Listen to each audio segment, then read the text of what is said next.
Next question is from Matt Mercer. What are some of your best cues to get someone to retract their shoulder blades using the correct muscle pattern so their shoulders aren't rolled forward? You know, training people in person, because I think we should communicate to online coaches, but when you train people in person, one of the best possible things you could do is stand behind the person while they're doing a simple exercise like a cable row and ask them, hey, can I put my hands on your shoulders and place you in proper position? And they'll say yes, usually. And then I would put my hands on their shoulders. I would use my knee to cue their mid back, and then I'd pull their shoulder blades back and down so that it was in position. Now, if I don't have that ability, then I would use cues like, imagine you're squeezing a pencil between your shoulder blades, but also don't shrug your shoulders. So shoulder blades down and back. And you want to try and do that without you pulling back with your hands. You got to be able to do that without doing anything with your hands. Then from there, I would have them do like a row or something like that. Chest up high, drive the elbows back, pinch your shoulder blades like you're pinching a pencil in between it. Yeah. I mean, I love your cue too of actually just manually. I used to sit them in a seated row, and then I would get behind them, and I would actually do it for them. And I tell them, relax your shoulders, allow me to do this, and I would retract, protract, retract, protract, and I'd be like, okay, now you control that. And then I would make them control it and be like, okay, now when I tell you to retract and squeeze your shoulder blades, this is the position I'm wanting to do. So as we go through this movement, I want you to think about doing that. And so manually taking them through that and making them feel that, and then you're also cueing with your finger by having them squeeze or retract. But I for sure put my fingers between their shoulder blades to try and get them to squeeze and get that last bit. But I mean, to get them to understand even like the overall function of the shoulders and have them start by elevating their shoulders,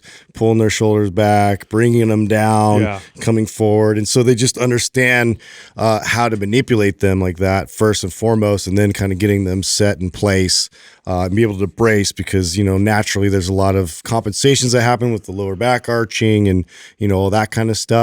Is to, you know, just make sure that we figure out how to be anchored in that One of the best exercises for this is a prone cobra, where you're really utilizing external rotation, right, of the hands, bringing the arms back.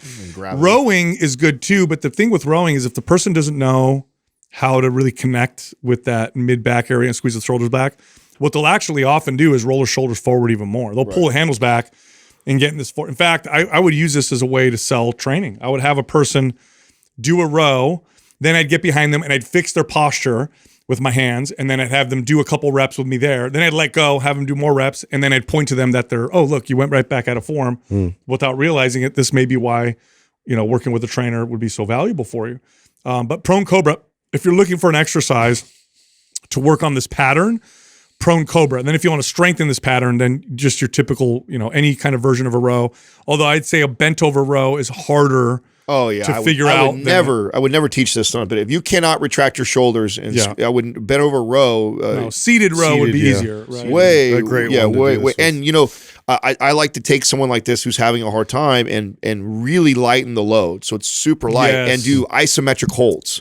So they row in like we're talking about, and you cue and do all the things we're saying, and then you intensify it, hold it for like 5 seconds, then come out. So go really light, and just you're really just teaching them how to connect. By the way, I would shorten sometimes the range of motion, because I noticed that if a client pulled the handle back further, that their shoulder was more likely to roll forward. So I'd have them pull the shoulders back, only pull back so far, hold the handle with their hands. Don't pull the handle back any further.